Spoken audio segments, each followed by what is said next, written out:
कि इस स्थान में जिसको यहाँ की लीला कथा ना भी पता हो, लेकिन जब प्रवेश करते हैं तो जो एक वाइब्रेशन है यहाँ का, जो एक ऑरा है, वो अपने आप बता देता है कि आप किसी साधारण स्थान पर नहीं खड़े हैं।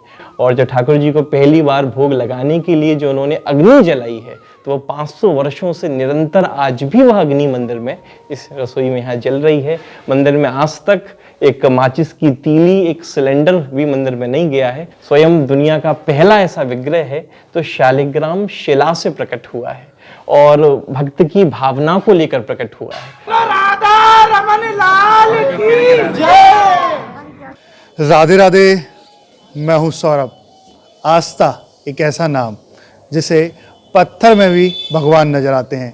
आज हम आपको एक ऐसे मंदिर में लेकर आए हैं, यहाँ पर लगभग 500 वर्ष पूर्व अग्नि प्रकट हुई थी और उसी अग्नि से बनता है ठाकुर जी का प्रसाद।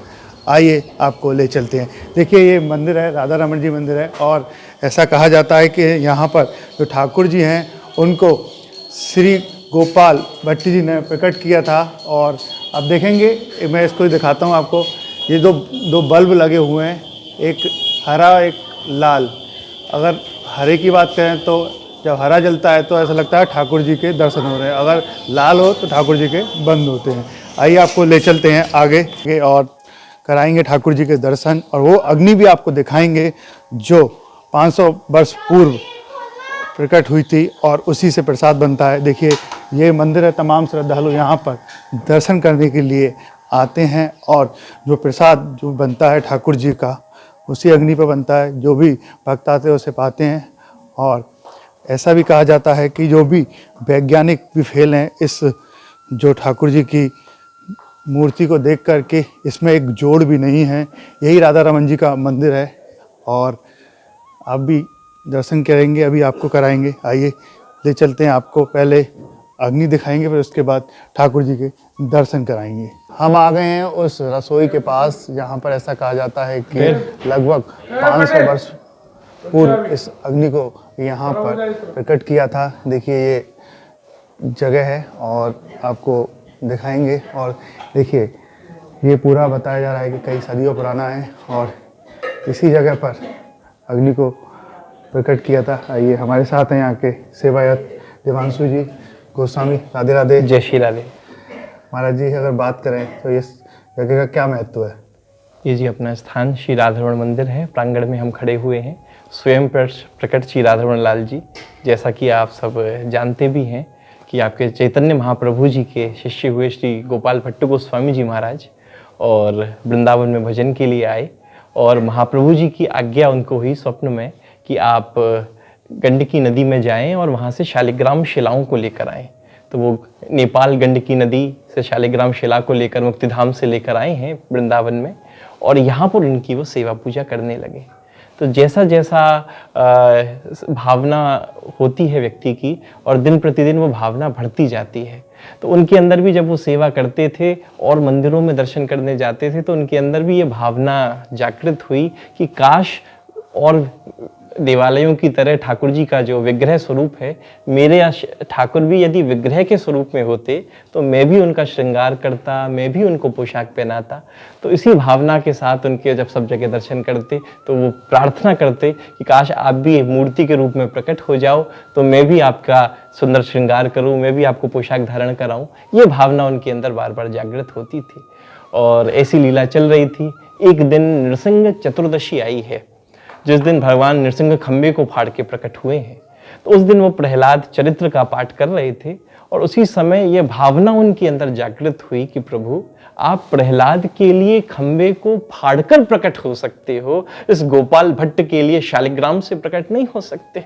उस दिन तो रात्रि भर वो रुदन करते रहे, जोर जोर से यही प्रार्थना करते रहे, आप मेरे लिए प्रकट नहीं हो सकते। बारंबार वो ठाकुर जी का स्मरण करते रहे, नेत्रों से अश्रुधारा बहाते रहे और अश्रुधारा बहाते बहाते ही मूर्छित हो गए।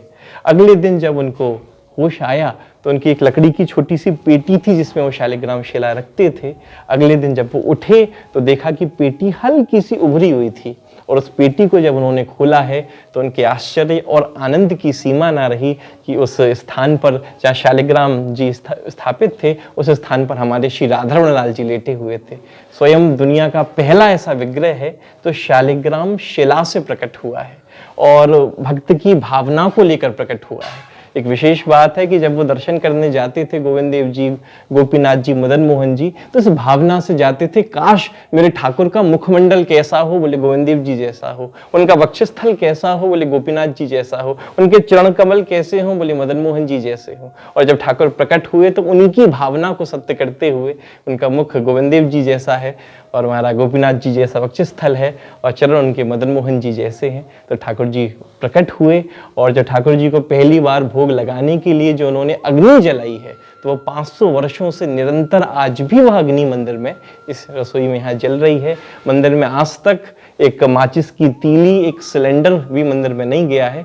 उसी अग्नि पर, अखंड अग्नि पर पूरी मंदिर का प्रसाद तैयार होता है, प्रसाद बनता है। हर भक्त के मन में रहता है कि ठाकुर जी का नाम राधा रमण जी कैसे पड़ा। राधा रमण है जो राधा के साथ रमण करने वाले हैं। आप देखते हो कि यहाँ पर राधा रानी का कोई विग्रह अलग से नहीं है, क्योंकि राधा रानी कुछ अलग नहीं है। बोले कौन है? बोले राधा कृष्ण स्वरूपाम वै कृष्णम राधा स्वरूपिणम।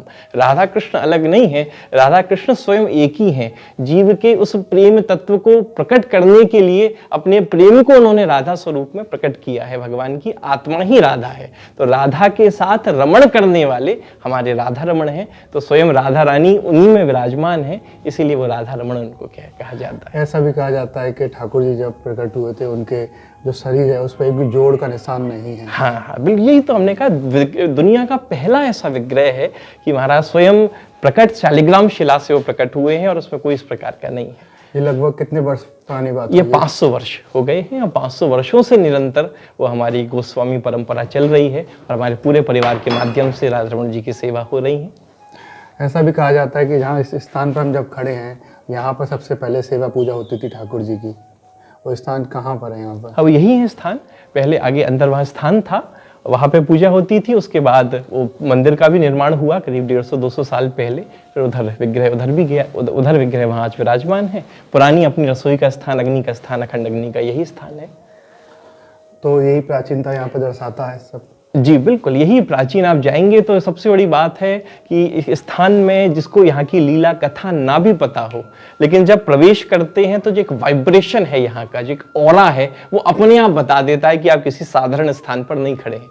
वृंदावन अपने आप में ही रस भूमि है, ठाकुर की भूमि है, लेकिन जब यहाँ पर पहुँच जाते हैं और जब वृंदावन में भी राधा रमण मंदिर प्रांगण में आ जाते हैं तो अपने आप ही एक अंदर से भाव, एक आनंद, एक उत्साह, एक ऊर्जा जागृत हो जाती है। अपने आप उस स्थान की उस महिमा को वो व्यक्त करती है। आज जो अग्नि पर भोजन बनता है जिस जगह पर, वो कैसे प्रकट हुई थी?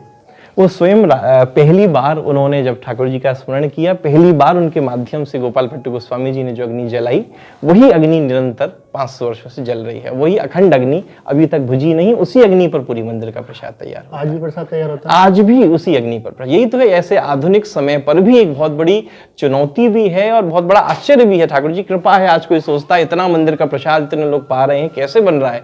तो वही ठाकुर जी की लीला है, यही कह रहे हैं कि ठाकुर जी की ऐसी लीला है और एक ऐसा आश्चर्य है कि अखंड अग्नि निरंतर जल रही है, उसी अग्नि पर पूरा मंदिर का प्रसाद तैयार हो रहा है। वही पूरी जो मंदिर की पुरानी अपनी परंपरा है, उस परंपरा के तहत वो प्रसाद तैयार हो रहा है। कोई बाहर का व्यक्ति नहीं, मंदिर के स्वयं गोस्वामी गण ही केवल उस रसोई में ठाकुर जी की कच्ची रसोई का वो पूरा प्रसाद तैयार करते हैं। ठाकुर जी को वही भोग लगता है। इसीलिए आप देखते हो प्राय और मंदिर में जाते हैं लोग, बाहर से मिठाई खरीदते हैं और वहाँ भोग लगाते हैं, लेकिन हमारे मंदिर में विशेषता यही है कि जो मंदिर की रसोई में प्रसाद तैयार होता है वही ठाकुर को भोग लगता है। हर संप्रदाय में अलग अलग तिलक लगाते हैं, लेकिन राधा रमण जी के यहाँ ये ब्लैक कलर का लगाते हैं, काले कलर का। क्या है इसकी मान्यता? जैसा कि श्री आप देखते हैं, हम सब गोस्वामी गण धारण करते हैं, तो विशेष रूप से तो हमारे यहाँ सबसे पहले सुबह अपना मंगला आरती के बाद धूप आरती होती है और संध्या को मंदिर खुलते समय पहले धूप आरती होती है। तो धूप आरती के बाद जो उसमें जो बची हुई श्री होती है, वो कोयला जो जलाया जाता है, वो जो बची हुई श्री होती है, उसी को हम मस्तक पर प्रतीकात्मक रूप से समस्त गोस्वामीगण उसको धारण करते हैं। तो ठाकुर हमारे बड़े प्रिय हैं, उन्हीं के उस प्रतीकात्मक स्वरूप को हम सब मस्तक पर धारण करते हैं।